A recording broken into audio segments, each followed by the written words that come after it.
Hello, all you amazing beings out there. We are MindFeelz, and today we are discussing Black Lives Matter movement.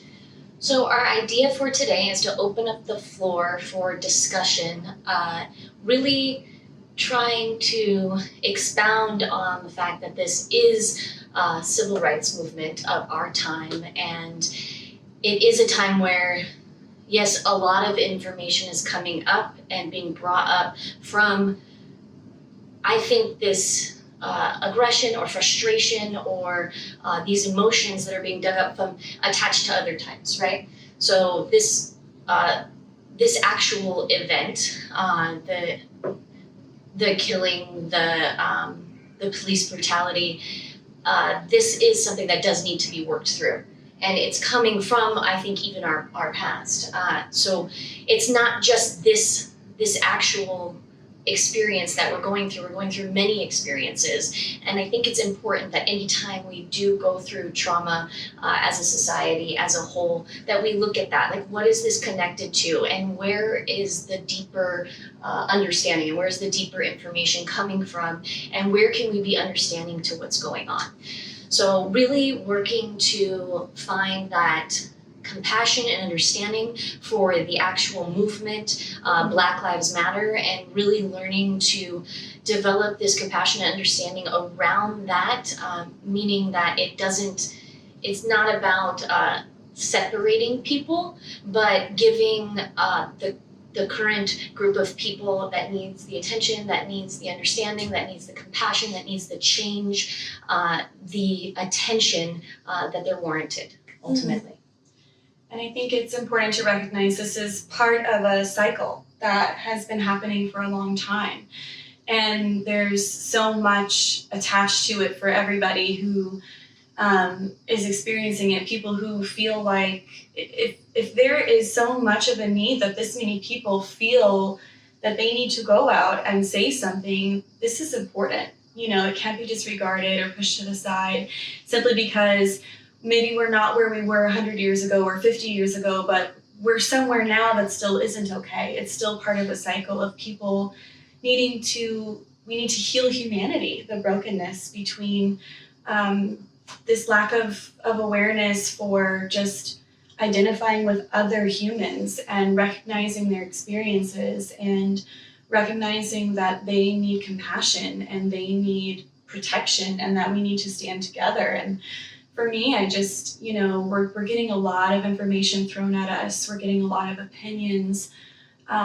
People in leadership are speaking out and saying things that are just, on all sides of the spectrum. And it's overwhelming and confusing. Yeah, that's right. And I think it's making a lot of people feel really scared and uncertain. And I think today, this is a place where we want to kind of bring together our perspective and leave room for everyone to feel that we care. We care. Absolutely. And this is important and it needs to be discussed. This is a part of history, and we want to open up the discussion more for that. And it's really all of us, and I think, like, it's two things. Just because, we might not understand the trauma that another person or another group or another culture has gone through doesn't mean that we can't find compassion and work together. But then also on the other side of it, because I do feel it on the other side,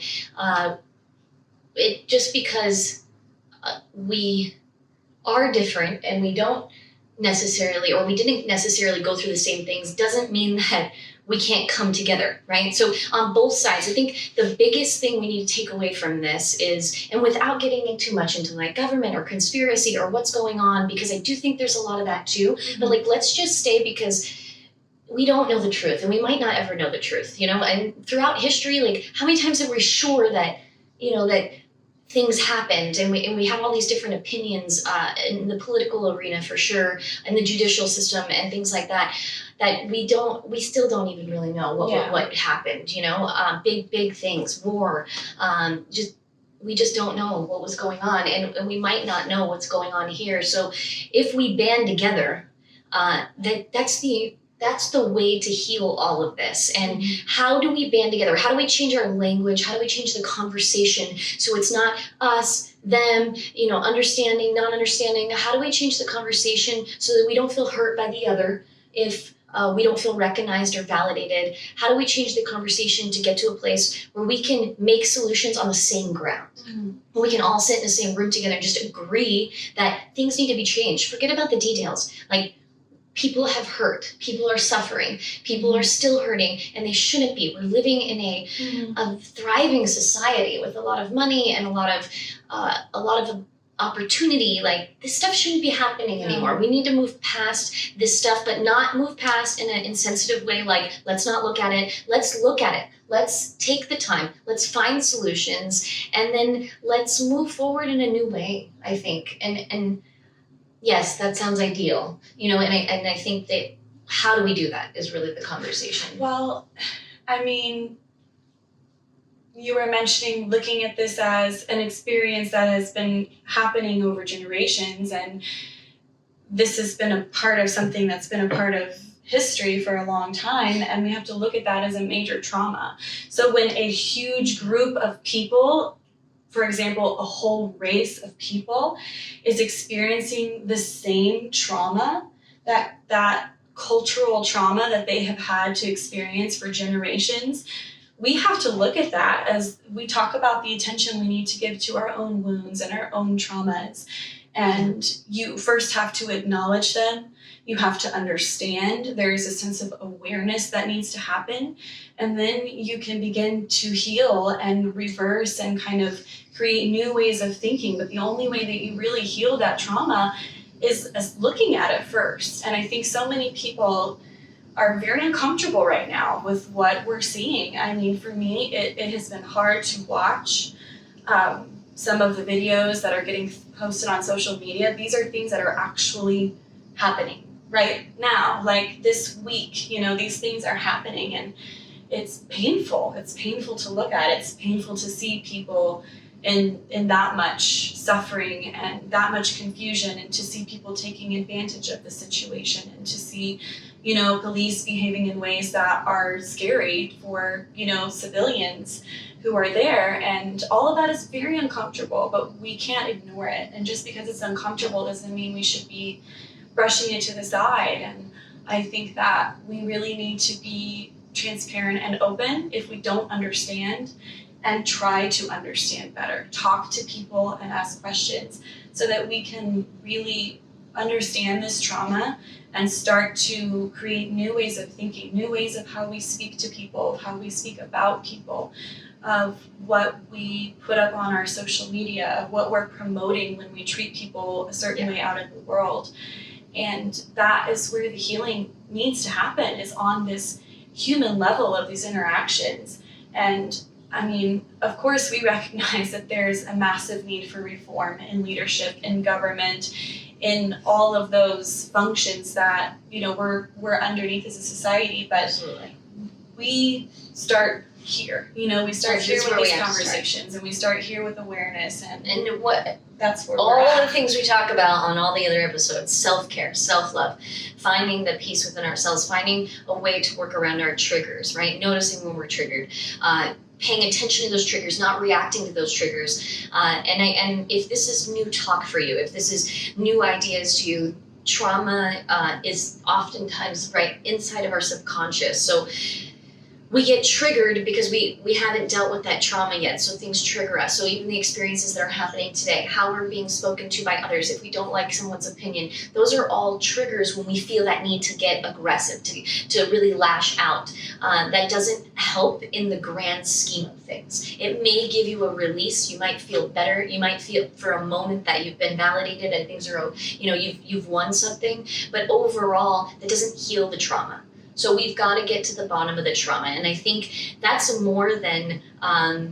it's more than hashtag a movement. It's more than having these conversations and opinions. It's much more than that. It's much deeper than that. And I think that's why we can start on the individual level. Each one of us can start to notice, okay, what triggers me? What feels right? What do I feel? How can I communicate something without reacting, right? Because it's totally possible. We can communicate with each other without reacting and then just shutting. You know how much stuff on Facebook I've seen, like friends and loved ones, they want to go off Facebook. They want to they want to fight with the people on there, and it's because of opinions. Like, no, these are conversations that we need to have anyways, so we just got to figure out how to have them without hating one another, because that is not going to help. That feeds the exact same problem that we have to start. And trauma exists through all lineage, through all time, through all types of people, and I think, once again, and we said this at the beginning, is the Black Lives Matter civil rights movement is currently about police brutality. It's about the suffering of the African American culture. It's about the segregation that happened a long time ago. That is triggered. It's triggering all of that. The mistreatment of people, the fact that we were just not, we didn't treat people right? We didn't, when we first came to this country, we did not treat people right. We weren't humane, and we have come a long way, and we have evolved. So that's what this is about. That does not mean that because you were sexually abused that you haven't gone through trauma, that if you're a gay person that you didn't go through trauma, that if you're a Mexican person that you didn't have trauma. Like, that doesn't mean that. So we need to remember that. Those are all things that we also need to work on. But right now, this is what this is about. This is what's triggered. This is what's underlying. And maybe by healing this, we also bring light to the situation and healing everything. We have to trust the universe, because maybe this stuff is coming up for a reason, and instead of sit there and try and fight it, why don't we accept it and really try to understand it and see through it? Does that make sense? Mm-hmm. Okay. I know, I'm processing as you go, and I'm like, oh yeah, that's good in my head, but I have to get something out. I think that this takes another element of those who are producing the triggers to be learning how to respond with compassion when someone starts speaking out. And I think that's what's really so strange and uncertain and feeling really confusing and emotional about this particular movement is these people are coming with that motivation of, we're trying to say that this is traumatizing our culture, that these names of these people who are martyrs for our culture, for the rights that we are not, we're not experiencing on an equal level. We're not allowed to feel safe. We're not allowed to feel protected, in the same way. And that they're bringing this forward, and then there's the response. There's still a lot of hostility in this response. And it's very confusing. I mean, I can't imagine the amount of frustration it must feel like to be somebody who, in your mind, you have readied yourself with intention to exercise a right that you have, to use your voice. And then you use your voice, and your voice is, not heard, or someone's trying to squash it right away, and there's threats all the way high up on a presidential level. People are feeling unsupported to use this voice. So how do we, the general public, the civilians, the people out in society, the people using social media to spread our messages and our opinions, learn how to be compassionate towards these people, and to be understanding? And even if I haven't seen it or witnessed it firsthand, doesn't mean that I can't develop a level of understanding towards it, because that's really, really important. If people are using their voice, they need to be able to feel safe to do so. And I think that's, for me, like, what I've been seeing is just that simple thing is missing in so many of these protests. I think it's a little intelligence. I said I wasn't going to go into conspiracies or anything, but the smarter we get, the more we communicate, the harder it is to impose rules upon us that don't make sense. Yeah. So if we come together and we do a good job at being human, and we come from a place of joy, gratitude, love, respect, because I think respect is huge. Right. Respect is how you have a good relationship. That's how you commune with someone, how you live with someone, is because you respect them. You may not be the same. You're never going to be the same. Do you want to be with people that aren't, individuals? We talked about that before.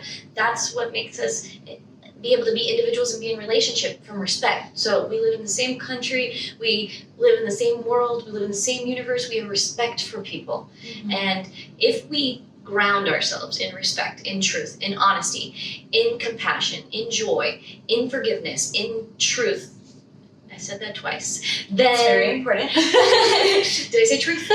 And that the forces that work against us are going to crumble, whatever that looks like. That doesn't have to mean the government or the police or our dark forces, however you want to look at it. They're going to just start to dissolve because we are walking in a light. And that is where we need to get. And I actually think a lot of this movement is about that. It's just people are reacting from the triggers. And the movement then gets it gets haywire. Well, and maybe there's people, who are interfering who don't support it, and there's, or just don't know. There's negative interference because those people are living in ignorance. I mean, that is a byproduct of ignorance, complete lack of understanding and value for humanity and value for this experience we get to share, life. I mean, we have to start looking at that and respecting and giving that mutual value. And I understand that you are equal to me in all ways, including value, including potential, including, what your ideas, your intelligence, what you're able to do. Everybody has their own gifts. And right now we've reduced this to race. I mean, it's such a shame to think that we would make that such a high priority when assessing someone's value. We just have to get over that. Like, people have to get over this and start changing the way they think about humans. Humanity is, we're against each other so much and so often right now for all these different tribal reasons. almost, right? Like there's tribal. But we're in a global society. We just can't operate like that anymore. Yeah, I heard someone had spoke online, someone that I respect very much, and she said that we need to get out of this.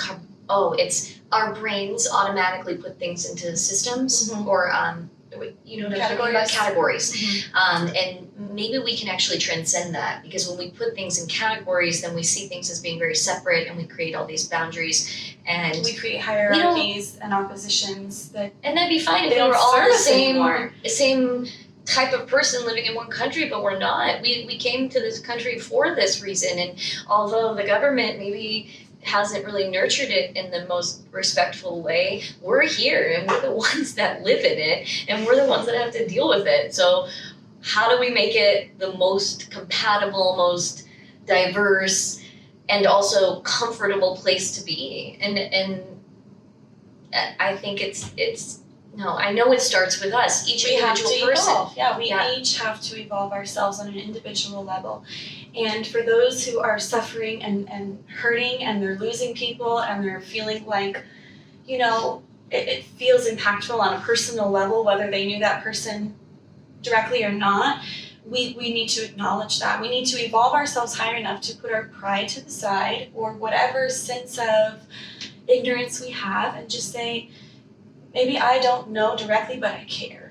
Yeah, that works. And you're important, and you're heard, and what you say has value. And doing that on our individual interactions with each other, we have to get up on a higher level if we want to live in this amazing, diverse world that we live in now. We're a global society. I mean, there aren't these little tribal segregations anymore, and we divide ourselves that way. But it's not going to work in the age we live in, where everybody's exposing themselves to other cultures. We can't start. It's a new world. Alienating each other because of those differences. It's a new world with old systems. I will give everyone that. I mean, it's clear. We're still stuck in that cycle, and it's clearly not working. I mean, that's just what we're seeing. But is we're that evolving. Not working. I believe that we have evolved. If you look through history, we've evolved. Yes. We can't go back and fix all the problems. I do not think that's the way that works. We have to keep evolving, and I think part of that evolving is that ability to find ourselves being triggered less in an abusive relationship, for instance. If you don't heal those wounds from that one abusive relationship, you move on to the next relationship, you carry those wounds into that relationship. Right? That's really how that works. So until you heal and you forgive and you let go and you get into that next place, that next relationship is going to project exactly the same information on you. That person is going to be the exact same person. So that's something we need to work on. That's something that we can actually do on ourselves and in even a cellular level. like meditation, really learning to align ourselves, changing our DNA. That's an actual thing that we can do now. We can speak to ourselves, we can speak to the cells, we can heal our body, we can heal our mind, we can balance the chemicals. That information is out there, and it's information that's accessible to everyone at this point. So that's something you can do on your own, I can do on my own while all this is happening, and learning to lower our cortisol levels, find that softness, even if you're going out to a protest, even if you're going to have a conversation with someone. Imagine how that would be if you weren't stressed out, if you weren't triggered, and the clarity that would come to you to be able to have those conversations. We won't be acting on that impulse, acting on that emotion. We'll actually be able to have these more centered conversations, and that will help us make change. And I think that's why we see our elders oftentimes make change in our societies, because they've lived a long time and they know how to get to those places, and they've taken in information, they've taken in experience, and they know how to speak to politicians, and they know how to speak, they've learned to speak to them, because that is really how we make change. And I hate to say it, it's kind of the long game. Like I said, we've been evolving. It's just slow. We make like this much progress, and we keep moving. And it's the long game because it takes time to get this information. It takes time to become calm, to be able to make have these discussions. It takes time to get a law degree and decide you're going to be a lawyer, and decide you're going to be a damn good lawyer. It takes time to become a great doctor, and it takes time if you're being born in society right now and you're like, I want to be a politician. Like, go be a politician so that we can have good politicians. I've met yoga instructors now that become police officers. So it's a process. It won't happen overnight, and I do think it's important that we notice that we are evolving, not to take away from anything, but it is important to see that these things do take time. So yeah, I think this is just, we're not there yet, and that's what everybody's trying to say. But hey, we're not there yet. Clearly, these things are still happening. So we look around, we feel like we've come a long way. We're not there yet. We have to keep going. We have to keep continuing, and that's how life should be on an individual level. Just continue working through those things, learn how to understand your emotions and the emotions of others, and prioritize what really matters in life, and understand how to heal yourself and how to be compassionate so that others can heal. And if we're all kind of slowly working on this together, those changes are going to continue coming. I mean, that's what's happening right now, is we're seeing people, come together to say that they care about the mutual cause. And even though there's forces interfering, and there's people taking advantage of the situation, and you're seeing, behavior that is saddening and angering and frustrating, you're also seeing a lot of unity and a lot of awareness. And now, we're having the conversations, we're having the discussions. So we need to keep going. Yeah, we need to keep going. It's as much as it's hard to look at the things that are sad and to be aware of what is uncomfortable and where the suffering is, it's good that we are talking, and it's good that people are exercising their voices. And even if they don't always feel safe to do so, I mean, a thank you to those who are being brave and who are, putting their hearts there and showing support to their neighbors. And, that's where we need to continue.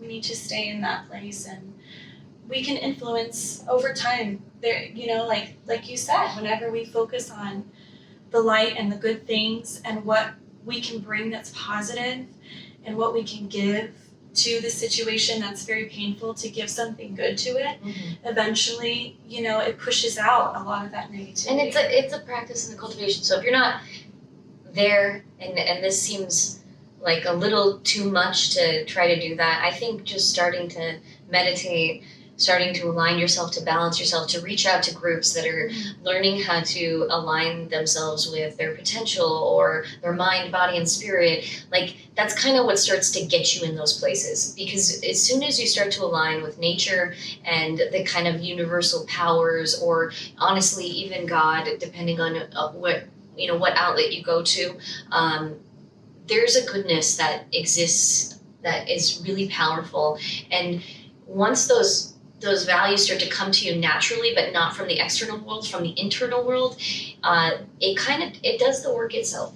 So I do think there is a greater movement happening all over the world. It's awareness, it's spirituality, it's a sort of a progressive cultural movement into this diverse world that we live in. And I think that if you're checking into that stuff, you might find that there's a lot of different places that comes from, but it's all kind of saying the same thing. And I think if for those of you that haven't tapped into that yet, start to start to pray, start to ask some questions, start to look within and say, hey, what is the best way to manage this information? Like, how can I help? How can I be of service?